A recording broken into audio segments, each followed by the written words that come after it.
Comisión de Justicia, la doctora Elba Regina Jiménez Castillo. Es licenciada en Derecho por la Universidad Autónoma de Baja California, con maestría en Derecho Electoral, cuenta con doctorado en Derecho Constitucional. Actualmente es magistrada y titular de la segunda Sala Unitaria en Derecho Administrativo Sancionador Electoral del Tribunal de Justicia Electoral del Poder Judicial de Baja California. Ha sido magistrada presidenta del tribunal, en el mismo tribunal, secretaria de juzgado, así como abogada postulada. Doctor Felipe de la Mata Pizaña, licenciado en Derecho por la Escuela Libre de Derecho, tiene maestría en Derecho por la Universidad Iberoamericana, así como doctorado en Derecho Mexicano por la Universidad Panamericana. Es secretario general de acuerdo de la Sala Superior del Tribunal Electoral del Poder Judicial de la Federación y ha sido coordinador general de asesores de la presidencia del tribunal, secretario instructor, secretario de estudio y cuenta. Comparte también el maestro Rodrigo Escobar Garduño. Es licenciado en Derecho por la Universidad Nacional Autónoma de México, con maestría en Derecho Constitucional y Derechos Humanos por la Universidad Panamericana. Tiene una especialidad en Justicia Electoral, actualmente secretario de Estudio y Cuenta del Tribunal Electoral del Poder Judicial de la Federación, fue asesor de jurisprudencia, seguimiento y consulta, tanto de las salas superiores como de las salas regionales del Distrito Federal y de Toluca. En estricto orden alfabético le damos el uso de la voz en primer lugar a don Felipe de la Mata Pizaña. Muchas gracias. Señoras senadoras, señores senadores, muy buenas tardes. Saludo con respeto a mis compañeros integrantes de la terna. Es un gran honor comparecer ante esta comisión del Senado de la República, órgano insignia de nuestro federalismo y espacio de pluralidad ideológica que ha alojado en las últimas décadas a varios de nuestros más ilustres demócratas. Puntualmente, ustedes y quienes les antecedieron voltearon la mirada hacia el sistema electoral para establecer los cimientos que nos hicieron transitar hacia un régimen de derechos humanos en materia política y de instituciones electorales. En razón de lo anterior, es que se me ha brindado la oportunidad de desempeñarme en el Tribunal Electoral del Poder Judicial de la Federación por 6 procesos electorales federales y por las fases de la carrera judicial electoral que van desde secretario auxiliar y hasta secretario general de acuerdos de la Sala Superior. A lo largo de mis 11 años como secretario proyectista, elaboré la resolución de 612 expedientes que fueron la base y el sustento para 41 jurisprudencias y tesis relevantes en materia electoral. Conozco y sé personalmente de los desvelos y arduas faenas de la función judicial electoral desde sus mismas raíces, de las que provengo y de las que me siento orgulloso. Esa experiencia me permite identificar los 5 postulados fundamentales que a mi juicio deben regir las acciones de los magistrados integrantes de la Sala Regional Especializada. Primero, los magistrados electorales deben ser jueces progresistas y maximizadores de los derechos de los justiciables. En la actualidad, no basta que el juez funde y motive su resolución. Es necesario que ésta sea razonable, mediante una argumentación por la que quede claro que de entre las diversas opciones de interpretación posibles, la adoptada es la mejor, la que más beneficia a la persona. Segundo, los magistrados electorales son jueces constitucionales, pero también deben ser jueces convencionales. Su paradigma indiscutible debe ser la búsqueda y descubrimiento de la verdad por los caminos del derecho y en el marco de la jurisprudencia nacional e interamericana. Tercero, la jurisdicción electoral debe estar integrada por jueces humildes, sensibles a la sociedad y a las particularidades del caso, ya que, como señaló Gustavo Zagrebelsky, hoy los jueces tienen una gran responsabilidad en la vida del derecho. El derecho no es un objeto propiedad de uno, sino que debe ser objeto del cuidado de todos. Cuarto, el juez es un modelo social. Su actuación debe ser impecable, pero también su conducta pública. Los justiciables tienen derecho a tener a las mejores personas posibles como sus impartidores de justicia. Por lo mismo, deberán observar puntualmente los principios establecidos en los códigos de ética del Poder Judicial y modelo de ética judicial electoral. Quinto, los magistrados electorales deben evolucionar sus métodos, argumentación y lenguaje en beneficio de la claridad y la comprensión ciudadana. Los ciudadanos tienen derecho a que las sentencias y demás resoluciones judiciales se redacten y difundan de tal forma que sean comprensibles para sus destinatarios, empleando una sintaxis y estructura sencilla. Señoras y señores, ustedes, que fueron los arquitectos de la Sala Regional Especializada, conocen muy bien la complejidad normativa bajo la cual operarán y que por las cargas de trabajo inmediatas no hay curva alguna de aprendizaje posible e identifican el perfil requerido para enfrentar tal desafío. Yo solo soy un convencido de que la legitimidad de quienes integran esta instancia radicará en la interpretación progresista que hagan de la Constitución, los tratados internacionales y la ley, en que existe una marcada exigencia social para actuar con racionalidad, decoro y prudencia, de manera que su comportamiento transmita neutralidad hacia las partes, de forma tal que los partidos políticos, los candidatos y demás justiciables tengan la confianza de que sus argumentos y pruebas serán valoradas en su justo peso. Lo afirmo confiado que en la fortaleza de nuestras instituciones se encuentra la garantía de nuestra democracia. Muchas gracias. Muchas gracias, doctor de la Mata. Tiene el uso de la voz a continuación el maestro Diego Escobar Garavilla. Muchas gracias, señor senador, señoras y señores senadores, estimados compañeros que integramos la terna.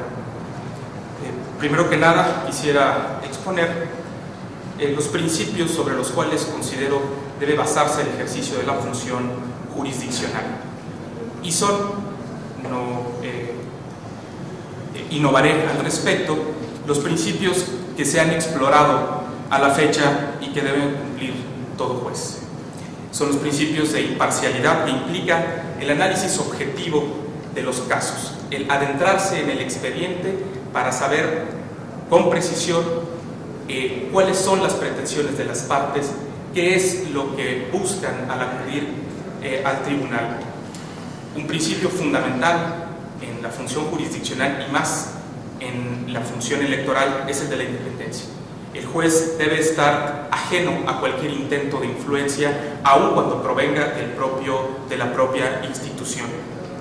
Pero no solamente implica el hecho mismo de rechazar cualquier intento de influir en su función, sino también implica aún la apariencia de influencia. Es decir, el juez no solamente debe ser independiente, sino también debe parecer con su conducta pública independiente y autónomo. Un punto que me parece muy importante es el profesionalismo en el ejercicio de la función. El juez debe estar en constante capacitación en la adquisición y producción de nuevos conocimientos para poder desempeñar su actividad de la mejor manera y que los jueces tengan y que los justiciables tengan una justicia de calidad como la que esperan.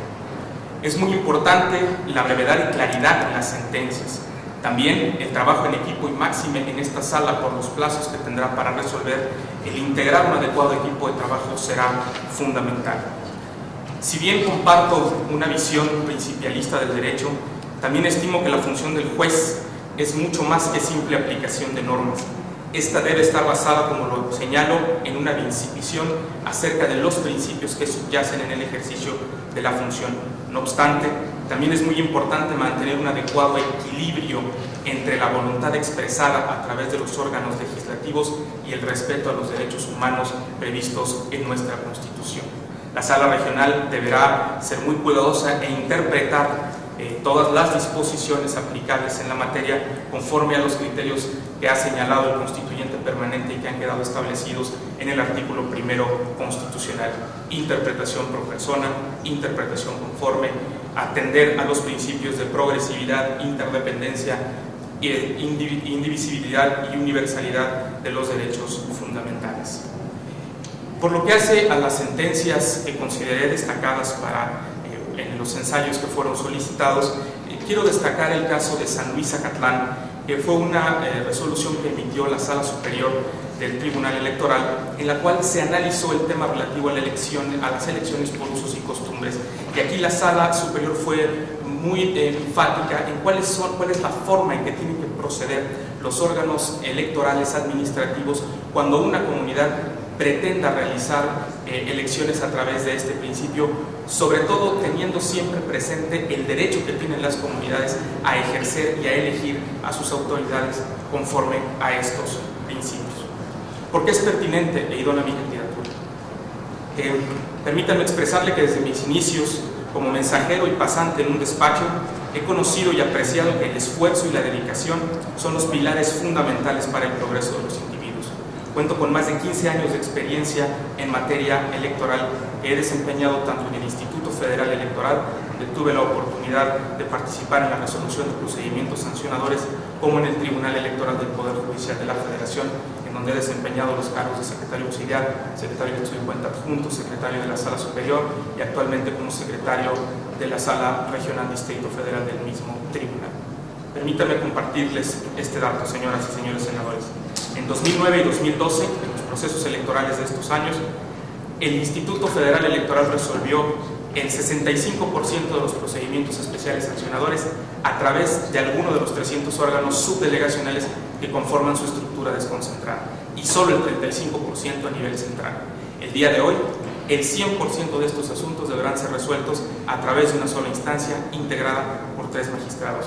Esto da una idea del reto personal y profesional que implicará formar parte de esta sala. Como consideración final, permítanme apuntar, estimo que en los últimos 20 años México ha experimentado una importante evolución política y social. No obstante, la democracia como sistema de gobierno enfrenta en nuestros días un delicado proceso de desgaste. Comparto este dato tomado del informe País sobre la calidad de la ciudadanía en México. 6 de cada 10 mexicanos considera que la ley se respeta poco o nada. Es necesario revertir esto. Un verdadero sistema democrático solo puede subsistir cuando existe un auténtico Estado de Derecho. Muchas gracias por su atención, señoras y señores senadores. Quedo a sus órdenes. Muchísimas gracias, doctora Elba Regina Jiménez Castillo. Buenas tardes. Es un verdadero honor comparecer ante esta honorable Comisión de Justicia para efecto de ser evaluada en cuanto a la idoneidad en el perfil que se requiere para ocupar el alto cargo de magistrado de la Sala Regional Especializada del Tribunal Electoral del Poder Judicial de la Federación. En este momento yo me quisiera hacer referencia a 3 aspectos. Uno, lo que es los principios que deben de regir a la actuación de un magistrado federal. El otro sería el aspecto de la visión que tengo sobre la nueva Sala Regional Especializada y los retos que ésta enfrentará. En cuanto a los principios, sin duda los principios rectores que señala el artículo 41 de la Constitución son elementales para el ejercicio de la función, como lo son los de certeza, legalidad, independencia, imparcialidad, máxima publicidad y objetividad. Sin embargo, estos no son los únicos principios. Existen los principios muy importantes, como lo son los principios éticos que la judicatura impone, como lo son atender la labor con un alto nivel de profesionalismo, excelencia, integridad, honestidad y responsabilidad, y de acuerdo a la peculiar tarea a desempeñar por la Sala Regional Especializada en procedimientos especiales sancionadores, quienes desempeñen tan honrosa investidura deben poseer un alto grado de entereza, seguridad y aplomo, toda vez que las sanciones se imponen con mano firme. Deseo mencionar que considero que mi apego a los principios de referencia correspondería a una evaluación ajena y no a la propia. Sin embargo, fuimos requeridos para que expusiéramos por qué considerábamos nosotros poseer los atributos para ser nombrados magistrados de esta sala especializada. Por ello, me atrevo a señalar que poseo tales virtudes. En el año de 2009 fui ratificada al cargo de magistrada electoral, el cual ejerzo desde el año 2003, y he gozado del voto del Congreso local en 2 ocasiones, por lo cual ya son 10 años de experiencia. Además, quiero mencionar que desde el año 2008, en el estado de Baja California, los procedimientos especiales sancionadores son competencia del Tribunal Electoral, y por ello soy titular de la segunda sala unitaria que tramita los procedimientos especiales sancionadores, por los que para Baja California no es una materia nueva. Asimismo, quiero señalar que en materia federal también esta atribución ya se tenía en el año de 1990 en el anterior Tribunal Federal Electoral, y es en la reforma al COFIPE del año de 1996 cuando esta competencia fue trasladada al IFE.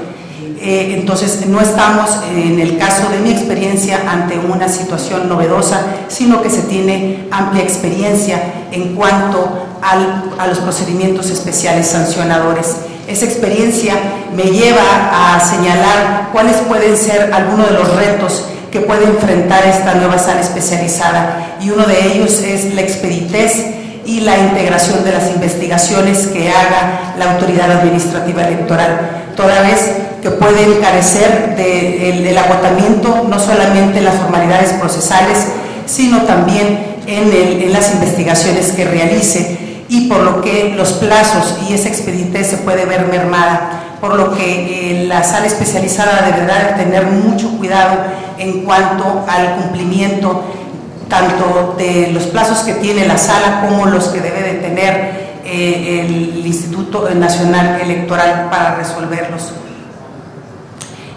También quisiera mencionar que, dado el dinamismo de la materia jurídica y concretamente la constitucional y electoral, he continuado de manera constante con mi formación académica a fin de elevar mis conocimientos y criterios jurídicos para estar en la aptitud de desarrollar con excelencia la función que desempeño, la actualización que he buscado promover e incentivar el participar como ponente y conferencista en diversos eventos a nivel nacional. Señoras y señores senadores, considero que mi experiencia de 10 años como magistrada del Tribunal Electoral de Poder Judicial del Estado de Baja California y como titular de la segunda sala especializada en procedimientos administrativos sancionadores me coloca en una posición privilegiada para ser nombrada como magistrada de la Sala Regional Especializada del Tribunal Electoral del Poder Judicial de la Federación. Muchas gracias. Muchas gracias, doctora. En el primer turno de intervenciones para formular preguntas tiene el uso de la voz el senador López Montoya. Muchas gracias. Le quiero agradecer al senador David Monreal que me haya permitido hacer uso de la palabra en el turno que le corresponde. Después de formular y escuchar las respuestas, deberé retirarme, pero les ofrezco estar muy pendiente del video de las respuestas que le hagan a mis compañeras y compañeros senadores, y por supuesto el intercambio de puntos de vista, dado que nos encontramos sin duda, como se ha explicado aquí, en un momento de enorme trascendencia para nuestro sistema jurídico electoral. Y por eso yo le formaré un paquete de preguntas a los tres muy concretas. ¿Qué implica, qué significa para ustedes la justicia electoral? Y si me pueden señalar la importancia que ustedes les dan a la argumentación y a la labor interpretativa del juzgador en los asuntos que son sometidos a su consideración. Y de lo general, lo particular, les preguntaría cuál es su opinión sobre la resolución emitida tanto por el Consejo General del IFE como por el Tribunal Electoral del Poder Judicial de la Federación en relación con el caso Monex, y si estiman ustedes que es lícita el uso de este tipo de esquemas financieros, y en caso de comprobarse este tipo de conductas, si debiesen ser causa de nulidad de una elección. Gracias por sus respuestas. Muchas gracias. Adelante, maestro de la Mata. Muchas gracias, senador. ¿Qué significa la justicia electoral? Pues casi diría que es mi vida. Solamente llevo 17 años en esto, 24 horas al día, 365 días del año. Y mi mujer sabe que es verdad. Empecé como secretario auxiliar, invitado por mi maestro don José Luis de la Pesa, a integrarme a los trabajos preparatorios prácticamente que estaban creando este nuevo órgano que era el Tribunal Electoral del Poder Judicial de la Federación. Lo recuerdo bien, un 16 de enero de 1997. La justicia electoral es mi vida y por lo mismo la cuido como tal. Es mi alma, es mi carne, y así es como me quiero entregar a ella. Solo puedo decir que ser un funcionario electoral es mi gran orgullo. Cada vez puedo decirlo, y ahora más, que la vida me ha permitido ir progresando a lo largo de cada una de las fases de la carrera judicial electoral con mi esfuerzo, dando todo lo que he podido hacer. La importancia de la argumentación del juzgador es fundamental. Por eso es que sostengo que lo que tiene que hacer es un juez moderno, un juez constitucional, un juez convencional, un juez que también influido por los principios generales constitucionales, ¿no? La nueva forma de entender el constitucionalismo, es decir, la Constitución se vuelve también un conjunto de principios, con una axiología móvil derivada de la ponderación y de la lógica de los mismos principios, ¿no? La argumentación es la base fundamental, pero ojo, el juez tiene una responsabilidad importantísima. No nada más debe ser un sabio del derecho, no. Debe ser, antes que todo, una persona que sepa difundir y transmitir a todas las personas, a todos los ciudadanos lo que está haciendo, que sepan ellos de forma transparente, lo que piensan, lo que dicen, lo que oyen, ¿no? Que el derecho electoral sea parte de su vida, porque es así, es parte de su vida. Entonces, ¿cuál es la importancia de la argumentación del juzgador? Pues yo diría todas, pero con esa responsabilidad para el juzgador: estudiar, saber, hacerlo como un medio de vida, pero ojo, difundir, ojo, transparentar, ojo, facilitar, ¿no? Ahora, entrando al contexto del caso Monex, me parece que todavía hay algunas cuestiones que están en resolución en la sala superior. Yo solo puedo decir que bueno, en el contexto de la nulidad por principios constitucionales y ahora con los tipos penales, los tipos específicos de nulidad constitucional que se encuentran, pues no hay lugar a dudas que ese tipo de conductas, cuando estén plenamente demostradas y sean justamente anteriores a la declaración de validad, puede llevar hipotéticamente a la nulidad cuando se den los conceptos que están en la propia Constitución, ¿no? Que sean graves, determinantes, dolosas, ¿no? Comprobadas de forma objetiva y material, que son los criterios que actualmente están en la Constitución. Para ese tipo de casos, cuando se den circunstancias semejantes que pudieran implicar aportación de recursos ilícitos, ¿no? O en su caso rebase de topes de campañas. Eso sería lo que podría decir en general. Gracias. Maestro Escobar, por favor. Muchas gracias, señor senador, por las preguntas. Bueno, en principio la justicia electoral implica el encauzamiento de los conflictos sociales. Cuando una divergencia entre posturas políticas, entre candidatos, no encuentra salida, pero deviene entonces el conflicto social. La justicia electoral lo que hace es evitar, porque da cauce a esas disconformidades a través de órganos independientes que lo que hacen es analizar las causas del conflicto y resolver acerca de la validez o invalidez de ese proceso electoral. Si el proceso electoral se llevó a cabo atendiendo a los principios de equidad, de certeza, de seguridad jurídica, entonces el proceso será válido. Esto es, digamos, a grosso modo lo que implica la justicia electoral, es solucionar los conflictos mediante instituciones, mediante un sistema racional y razonable que permita a los ciudadanos encontrar una vía institucional hacia sus conflictos. Por lo que hace la argumentación es fundamental en el ejercicio de la función jurisdiccional, y yo lo abordaba en el ensayo que presenté. Uno de los principios que debe observar el juez es el de claridad en las sentencias, brevedad en las mismas, y esto deviene de la argumentación.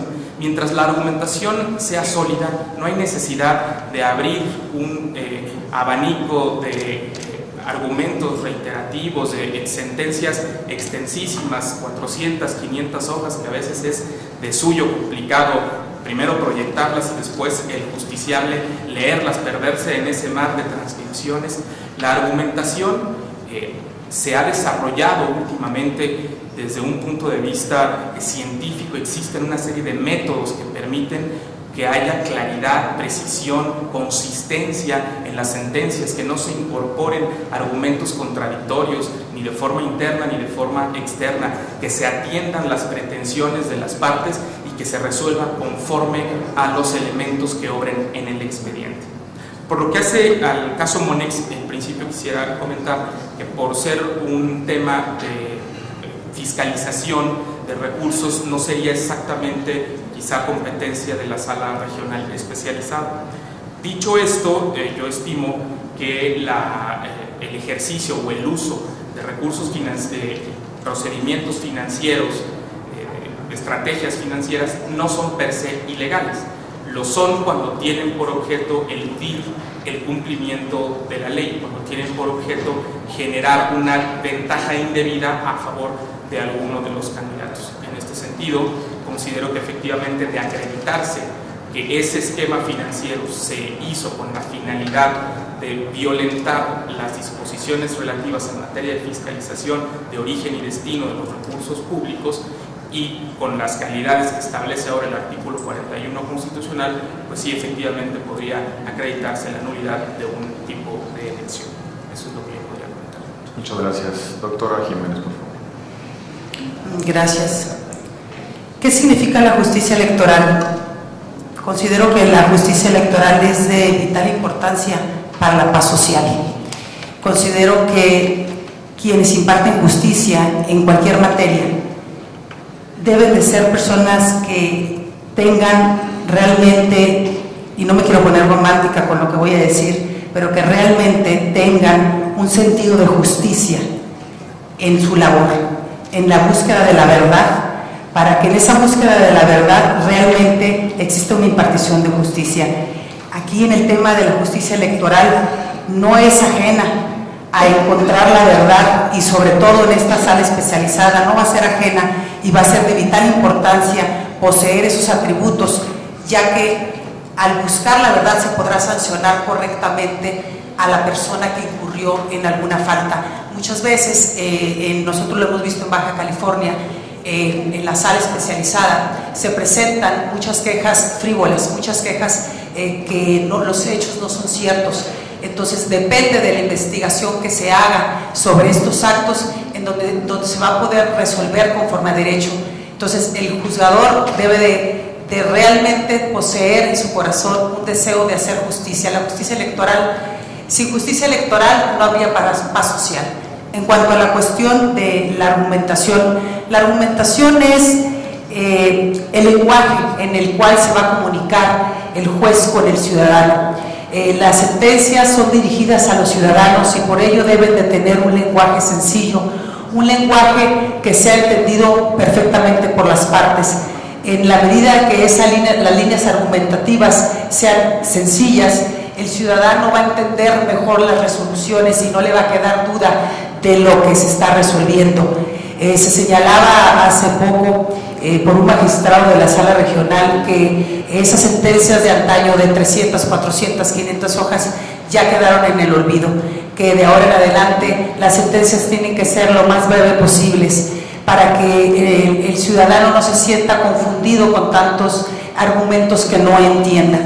En cuanto al asunto de Monex, considero que es un asunto de financiamiento y que independientemente de que se trate de una figura que rebase de topes de campaña, en el caso de la sala especializada, de igual manera vamos aquí el punto medular va a ser la investigación, independientemente de si no es este asunto de rebase de topes de campaña, sea uno que sea competencia de la sala especializada, el asunto va a recaer en cuanto a la investigación que se haga, en cuanto al material probatorio que existe en el expediente, para que los magistrados puedan resolver conforme a lo que tienen en el expediente, y no nada más con lo que las partes hayan aportado, sino que también los magistrados pueden ir más allá en esa investigación exhaustiva para pedir pruebas supervinientes, lo que considere que sea necesario para llegarse a la verdad de los hechos, independientemente de que hayan sido ofrecidas o no por las partes. Gracias. Muchísimas gracias. Tiene el uso de la voz el senador David Monreal, pero antes, si alguien nos puede ayudar con el aire acondicionado, porque no sé si nos quieren mantener vivos por congelamiento o matar, pero si alguien puede ayudarnos con el aire, por favor. Adelante, senador Monreal. Gracias, señor presidente. la desconfianza de la justicia electoral. En la pregunta para el maestro Rodrigo Escobar, viene un poco vinculada a esta primera.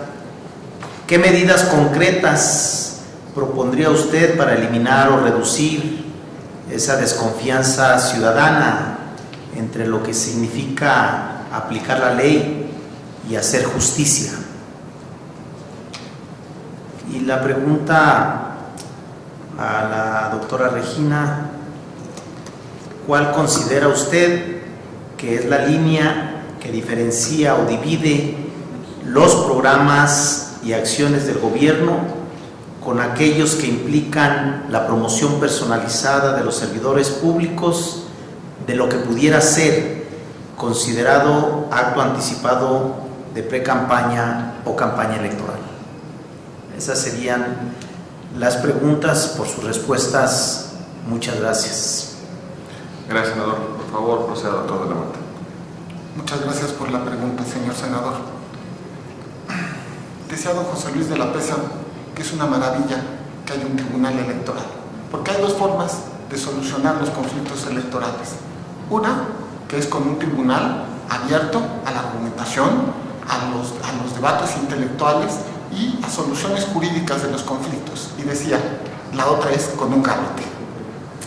Evidentemente que en la justicia electoral siempre hay ganadores y perdedores. Y la sensación muchas veces puede ser respecto de una contienda en la cual alguien puede perder, ¿no? O mejor dicho, en la que alguien va a perder, puede ser una generación de un desgaste hacia el juez electoral correspondiente. Yo me quedaría con un dato. Todos los años, desde hace, digamos, 18, 17 años, que tiene la justicia electoral en su nueva configuración incorporada al Poder Judicial de la Federación, aumentan los índices de impugnabilidad. Todos los años, cada año, hay más asuntos electorales. La pregunta sería, ¿por qué? Y es evidente que es porque se ha vuelto una fórmula, la fórmula racional, la fórmula natural de resolución de los conflictos. Es decir, se acude a un juez para tratar de llegar a una solución jurídica.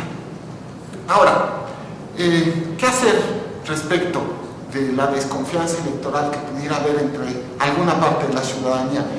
Justamente por eso mi intervención de hoy comenzaba diciendo cómo imagino yo al juez electoral de esta sala regional especializada. Lo veo como un juez maximizador de derechos, lo veo como un juez potenciador de los derechos humanos, acariciando, tomando, atesorando el paradigma que desde el año 2011 nos ha dado el constituyente permanente.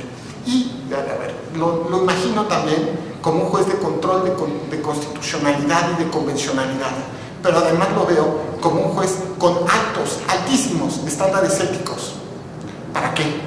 Al mismo tiempo sea un juez que converse con la ciudadanía, que le dé su punto de vista, que escriba sentencias fáciles de entender, que al mismo tiempo se rompan nuevas fórmulas inclusive para escribir las sentencias, ¿no? Hay veces, por ejemplo, puede agregarse un glosario a la sentencia, hay un lenguaje jurídico muy complejo, ¿no? Por supuesto, también se pueden poner notas a pie, notas al margen, bajar, hacer una síntesis. Un juez transparente, que cada uno de sus actos sean públicos y continuos, que no tenga nada que no pueda ocultarse del sol.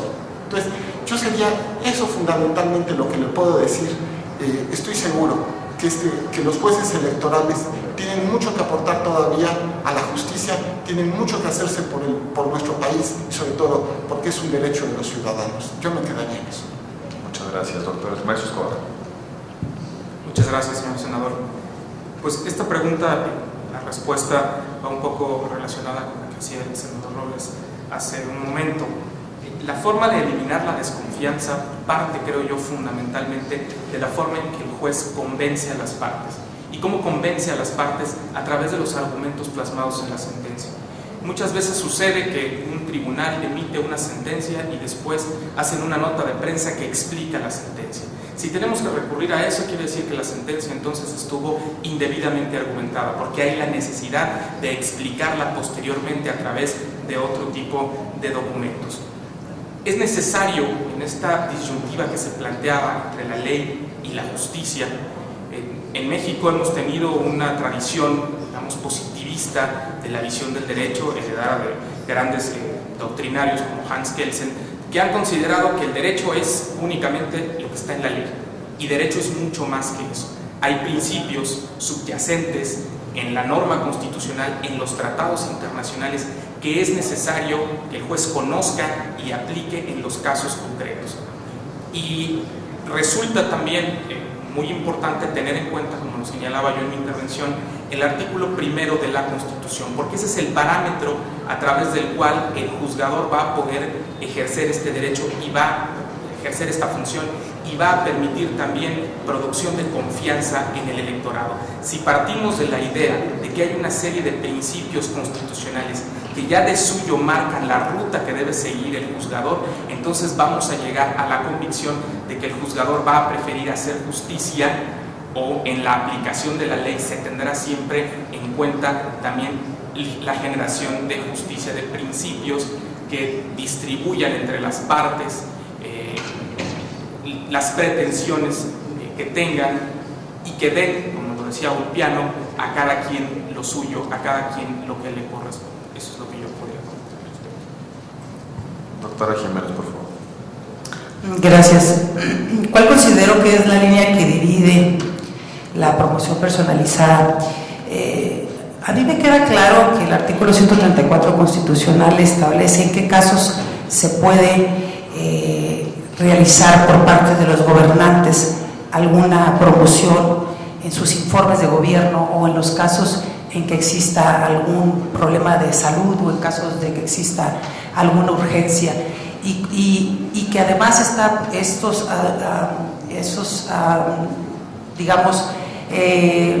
estas notificaciones no tienen que llevar implícito una promoción personalizada del servidor público. Creo que es muy clara la línea a mi juicio. En Baja California tuvimos una experiencia y me parece muy relevante, porque cada proceso electoral pone a prueba la normativa electoral. Por eso, después de cada proceso electoral siempre estamos ante nuevas reformas, porque lo que no funcionó en un proceso electoral se trata de perfeccionar para el siguiente, o de la manera en que los candidatos o los partidos políticos buscaron darle la vuelta a un artículo de la ley. Se ve precisamente en la jornada electoral. En Baja California tuvimos un ejemplo de esta violación, en el sentido de un informe de gobierno que hacía un alcalde, en el que promocionaba su imagen en todo se salía inclusive de su territorio, y en ese tiempo, cuando no se tenía todavía la provisión de la imagen personalizada, en el Tribunal Electoral sancionamos y se declaró que se estaba haciendo un acto anticipado de campaña, como usted lo señala. Yo creo que actualmente eso ya quedó atrás, precisamente porque los procesos electorales rebasaron esta situación, y ya se encuentra claramente establecido en la ley en qué caso se podría estar ante un acto anticipado de precampaña o de campaña. A mi juicio ya la línea es más clara en ese sentido. Gracias. Muchísimas gracias. Senadora Verónica Martínez, para formular la pregunta. Buenas tardes. La respuesta es una sola para los tres. ¿Ustedes creen o qué piensan respecto a que la judicialización que se está haciendo cada vez más rígida del sistema electoral va a atraer a las urnas a los ciudadanos, o son otros los factores que atraen a las urnas a los ciudadanos? Porque me parece que llegar al poder con menos de la mitad del porcentaje de votación, pues no permite establecer que hay una verdadera democracia en el país. Por sus opiniones, muchas gracias. Muchísimas gracias. Vamos a ver el uso de la voz en una secuencia diferente para que tengan oportunidad de reaccionar de manera distinta a las preguntas. Doctora Jiménez, por favor. Sí, gracias. Considero que el problema del abstencionismo en México es muy grave. No creo que sea la judicialización de las elecciones lo que ha llevado al abstencionismo. De hecho, lamentablemente Baja California es uno de los estados que tienen una menor participación ciudadana por diferentes causas. En nuestro estado podríamos citar que es hasta la cuestión de la fecha en la que es la elección, las vacaciones, el clima inclusive, que en Mexicali, por ejemplo, que se tienen temperaturas altísimas. Entonces es multifactorial las razones que existen para el abstencionismo. Definitivamente esto deslegitima a las autoridades, al momento dado a los entes de gobierno que llegan con un nivel de porcentaje muy bajo. Ahorita podemos encontrar que ya la Constitución señala que es el Instituto Nacional Electoral y los partidos políticos los encargados de promocionar y de tratar de llevar a la ciudadanía a votar. Entonces, creo yo que también esta digamos, competencia o debería de ser trasladada también a las escuelas, a los niveles básicos de enseñanzas, de enseñarle a los niños y a los jóvenes que es de vital importancia la participación ciudadana, y esto se puede dar de mil maneras. Se puede dar desde los primeros años escolares para hacer una ciudadanía consciente, una ciudadanía responsable, para poder también tener nosotros la conciencia de que al final tenemos los gobiernos que nos merecemos. Si participamos o no participamos, es muy fácil juzgar y sin participar. La gente critica a los partidos políticos, critica al gobierno, critica a los funcionarios de gobierno, pero no cumple con su parte de participación ciudadana. Tenemos que concientizar a la ciudadanía que quien no participa se abstiene de los asuntos relevantes de gobierno. Muchísimas gracias. Maestro Escobar. Muchas gracias, señora senadora. Bueno, en primer lugar, yo quisiera manifestar que el derecho de votar es un derecho que se ejerce de manera individual, pero se traduce en una forma colectiva.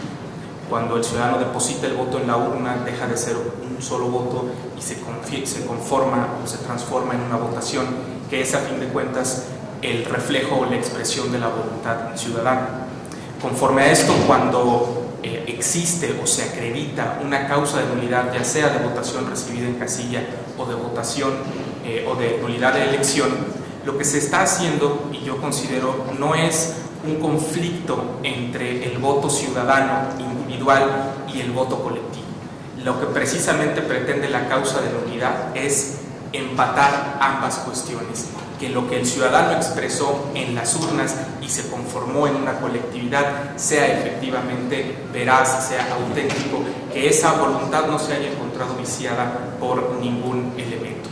Entonces, esta idea que se ha incluso planteado en algunas sentencias de que la nulidad de elección o de votación es como la sanción mayor y debe tratar de evitarse a toda costa, creo que es necesario matizar esta expresión. La nulidad de una votación, a fin de cuentas, lo que permite es la depuración del procedimiento. En este sentido, la judicialización del proceso debería generar un elemento al contrario, incentivador de saber que el procedimiento anterior estuvo viciado y que por tanto es necesario refrendar esa voluntad expresada previamente. Esto es una visión quizá ideal, no necesariamente. Hay veces que sí existen, sí se generan fenómenos donde la gente dice, bueno, ya fuimos una vez, ahora hay que regresar otra vez, no, gracias, yo tengo que hacer cosas el domingo y bueno, pues mejor ahí la dejamos. Por eso es muy importante generar las sentencias del tribunal, tienen que además ser lo suficientemente claras como para que a la ciudadanía le quede la idea de que lo que se está haciendo es tutelando su derecho de ejercicio al voto, eliminando las irregularidades o depurando las irregularidades que pudo haber tenido el proceso en la elección anterior o que se anuló. Doctor Alamante, por favor. Gracias. Muchas gracias, señora senadora.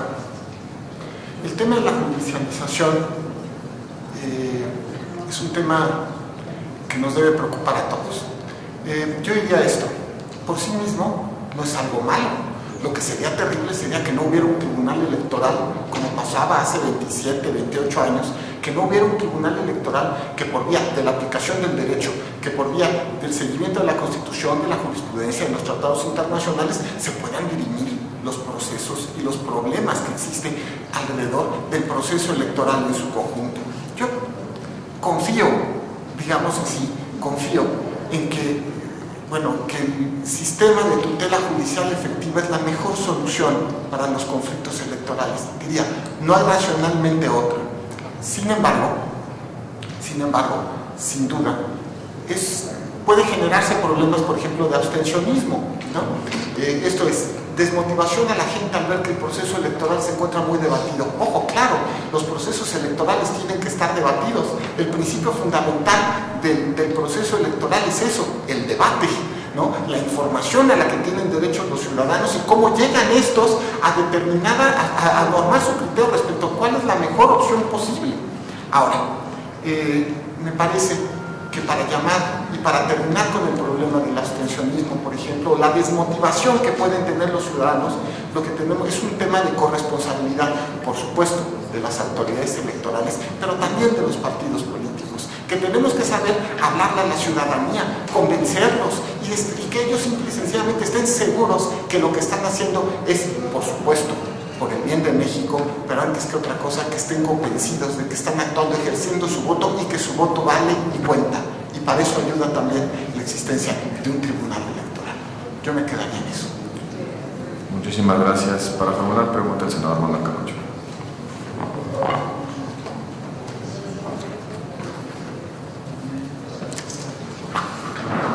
Es una pregunta para los tres, doble. Una es, para ustedes, ¿cuál es la virtud mayor de alguien que juzga y cuál es el defecto mayor? Y la otra relacionada es, ¿qué es lo que más les indigna relacionado con la materia que tendrán que resolver?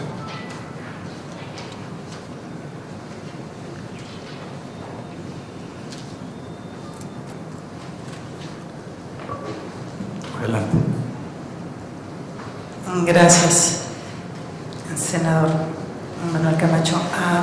Considero que las virtudes que debe de poseer un juzgador son varias, no es solamente una, pero considero que la mayor, la más relevante debe de ser la imparcialidad. Cuando no se actúa con imparcialidad, pues no podemos tener sentencias en las que las partes queden conformes nunca. Esta imparcialidad se ve en la actuación del magistrado en la medida de, viendo todas las sentencias que ha dictado, uno puede darse cuenta si realmente la imparcialidad está en el dictado de sus sentencias. Las argumentaciones que se utilizan para que los fallos vayan inclinados de una manera o de otra manera, creo que pudiera ser, en este caso, en mi concepto, lo que pudiera ser materia de indignación para las partes cuando se encuentran ante situaciones similares que fueron resueltas de una manera diferente. En cuanto a lo que le va a corresponder a la sala regional especializada y que pudiera ser indignación de un magistrado, bueno, yo considero que en el caso particular, pues el juez o el magistrado debe ser una persona que es un árbitro, que no se involucra con las partes, por lo que cualquier situación que venga a resolverse en la sala no le corresponderá al magistrado valorarla como simplemente si está dentro de la ley se buscará resolver conforme a la ley, pero no nos considerará hacer juicios de valor para indignarnos o no indignarnos respecto a lo que hagan las partes, los contendientes electorales. Al final de cuentas, aquí la pugna es entre partidos políticos, entre candidatos, y el árbitro debe de ser prudente en sus resoluciones y en no, precisamente en búsqueda de esa imparcialidad, no a inclinarse hacia ninguna de estas partes. Gracias. Muchas gracias. Felipe de la Mata. Gracias, señor senador. Una de las primeras cosas que me enseñaron en mis clases de derecho romano, una vieja definición que dice que el derecho es el arte de lo bueno y de lo justo, o de lo equitativo, a veces dicen también. ¿Cuál es la prudencia? ¿Cuál es la mayor virtud que debe tener un juez desde el derecho romano? La prudencia. Saber lo que está bien y lo que está mal, lo que es justo y lo injusto. ¿Se acuerdan? En el Antiguo Testamento a Salomón le ofrecen pues lo que quiera: dinero, riquezas, poder. ¿Y qué escoge? Sabiduría, es decir, prudencia, porque es la mayor virtud que cualquier hombre puede tener, saber qué es justo y qué no. ¿Cuál es el efecto mayor que puede tener un juzgador? Es muy simple: la parcialidad. Pierde con eso la prudencia y la justicia. Yo como juzgador espero jamás indignarme en lo personal con ninguna justiciable, pero sí indignarme, digamos, ante violaciones constitucionales evidentes. ¿Por qué? Porque con eso me doy cuenta qué es lo prudente, qué es lo correcto, qué es lo justo. Solamente podría decir eso. Me parece que el gran reto para el juzgador se encuentra en el control y autodominio de sí mismo para poder identificar, con base en lo que está en el expediente, qué es lo prudente y qué es lo que hay que resolver. Muchas gracias. Rodrigo Escobar. Muchas gracias, señor senador. ¿Cuál es la mayor virtud de alguien que ejerce la función jurisdiccional?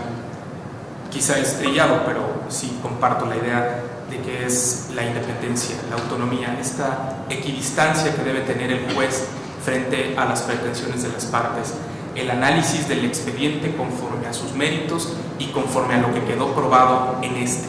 Pero no solamente incluso conforme a lo que quedó probado, sino la búsqueda de la verdad de los hechos, de la verdad histórica, que permite efectivamente que acerquemos esa distancia que por lo general existe entre la verdad jurídica y la verdad histórica, que lo que sucedió efectivamente en la realidad pueda lograrse probar dentro del expediente. Y aquí creo que sí es importante el ejercicio de la función jurisdiccional, y esto no implica parcialidad. El mayor defecto considero yo que es la subjetivización que puede hacer el juzgador al analizar un caso, incorporar su visión, sus ideas, sus propios defectos en la forma en la que aprecia él la realidad y hacerlos pasar como una argumentación o como parte de la ley. Y es un defecto incluso inherente al propio ser humano, que el juzgador debe luchar contra eso, contra la incorporación de su forma de pensar en un expediente jurisdiccional. ¿Qué es lo que más indigna respecto a la materia? Yo en principio consideraría que detrás de cada expediente hay personas. A veces los jueces tenemos la idea de que lo único que estamos juzgando es un conjunto de papeles, pero detrás de ese conjunto de papeles hay comunidades, a veces comunidades indígenas, a veces personas en situaciones complejas, en situaciones de desventajas sociales, que acuden al órgano jurisdiccional en demanda de justicia. Y yo aquí sí considero que es válido que el juez se indigne ante esto, porque precisamente la idea, la existencia o la necesidad de que haya jueces es equilibrar estas relaciones sociales, los conflictos, las desigualdades que se generan en esto. Entonces, a mí me indigna, por ejemplo, el uso de la violencia en los procesos electorales.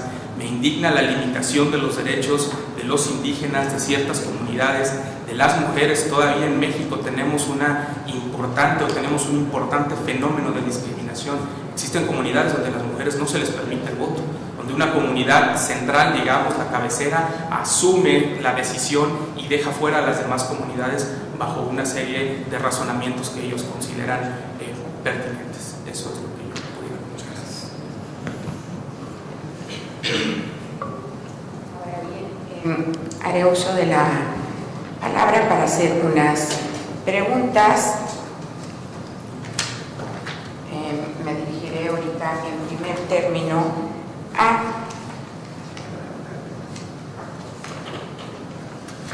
Rodrigo Escobar Garduño. Como ya estamos al final, voy a hacer la pregunta, me la responde después, ¿verdad? ¿Cuál sería la participación de estas salas especializadas en procesos de consulta popular e iniciativa ciudadana. ¿Y me puede dar usted su opinión respecto a cómo está regulado el tema de consulta popular actualmente, y si usted está de acuerdo o propondría algunas modificaciones? Gracias. Sí, respuesta por favor, don Rodrigo. Pues ahí está. Gracias. Bueno, en relación con los procesos de participación ciudadana, yo estimo que la sala regional especializada sí pudiera llegar a tener alguna intervención, quizá de forma marginal. En principio me vendría a la mente, sobre todo en el ejercicio de derecho de réplica, cuando se haga una promoción de una determinada iniciativa o de una determinada materia sobre consulta ciudadana y algunas partes estimen que no es del todo correcto lo que se está manifestando, pero que podría entrarse a través del ejercicio del derecho de réplica. Si tenemos en cuenta que las causas los supuestos de procedencia del procedimiento especial sancionador tienen que ver con propaganda de servidores públicos, actos anticipados de campaña o pre-campaña, adquisición indebida de tiempos en radio y televisión, bueno, sería bajo este esquema de los supuestos previstos en la norma que tendría que analizarse en el caso concreto si alguna conducta denunciada pudiera incidir de alguna manera en este proceso de consulta popular, que a final de cuentas es una especie de proceso electoral. No se va a elegir a una persona, pero sí se va a elegir entre una determinada propuesta que se hace a la sociedad.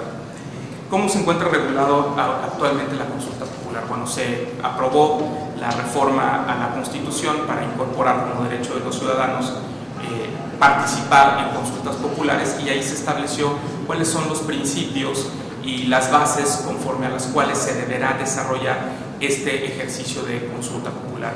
Yo estimo que sería necesario precisar, sobre todo, incluso se ha generado un debate, cuáles son las consecuencias de esta iniciativa, de esta consulta popular, si pueden tener o no efectos derogatorios, si pueden o no hacerse ex ante o ex post, es decir, antes de que inicie en vigor, de que entre en vigor la ley, o si una vez que entró en vigor, esta puede tener un efecto derogatorio. Quizá ahí la Suprema Corte, como un órgano garante que se incorporó en el proceso de la consulta popular, tendrá que definir este tipo de consecuencias en relación con la consulta popular. Muchas gracias. Maestra Elba Regina Jiménez Castillo, si la tramitación de un proceso especial sancionador debe de ser de carácter sumario, ¿de qué modo aplicaría usted las jurisprudencias relativas a operatividad de la caducidad en el proceso especial sancionador? Las actuaciones de la sala regional especializada ¿detendrían el plazo de la caducidad o no se detienen? Considero que los plazos que señala la ley para tramitar los procedimientos especiales sancionadores son muy breves, y precisamente están de esa forma para evitar que pudiese existir. No veo en el panorama que pudiera con una sala regional especializada al pendiente de estos asuntos. Si bien es cierto, los plazos, hay unos plazos que no están señalados expresamente en la ley, y que creo que es uno de los retos que va a enfrentar esta integración de la sala especializada, y que es precisamente en la integración de los expedientes. Se maneja un plazo, por ejemplo, para que los magistrados turnen el proyecto una vez que está integrado el expediente, que son 48 horas, pero una vez que está integrado. Pero no hay un plazo para la integración en sí, para la instrucción. Entonces, ahí es donde está uno de los retos mayores que va a enfrentar la sala especializada. También se habla de los plazos que tiene o va a tener el INE para hacer las investigaciones en cuanto a la admisión de la denuncia, y en caso de que sea desechada la denuncia, pero tampoco hay plazo para integrar pruebas. Entonces, ahí yo creo que están los retos mayores de parte de la sala regional especializada, en cuanto para cumplir con la expeditez, que creo yo, al final de cuentas, es lo que debe de prevalecer en estos procedimientos especiales sancionadores, porque las sentencias que se dicten en la sala especializada van a servir de base para en un futuro, dentro del mismo proceso electoral, la calificación de la elección o para el retiro de un candidato, de un registro de candidato. Entonces, no puede haber lugar a una caducidad. Lo que, si bien es cierto, no hay suspensión de los actos en materia de derecho electoral, el reto será una impartición de justicia expedita, porque si no hay una expeditez en la impartición de justicia, pues no hay justicia. Gracias. Muchas gracias. Ahora, doctor Felipe de la Mata Pizaña, el conocimiento de los asuntos de derecho de réplica correspondería a la sala superior o a la sala regional especializada. ¿De qué manera y qué efectos tendría? Muchas gracias, senadora, por la pregunta. El derecho de réplica tiene sus antecedentes más antiguos en una vieja legislación de la época de la Revolución Francesa. Por supuesto, cuando llegó Napoleón, una de las primeras cosas que hizo fue quitarlo. Tiene también una regulación que ha tenido una aplicación muy relativa en la ley de imprenta, entre otras razones porque, bueno, las sanciones que tiene pues se refieren a Código Penal, que creo que llevará unos 80 años derogados, y no es que más, porque es una norma preconstitucional.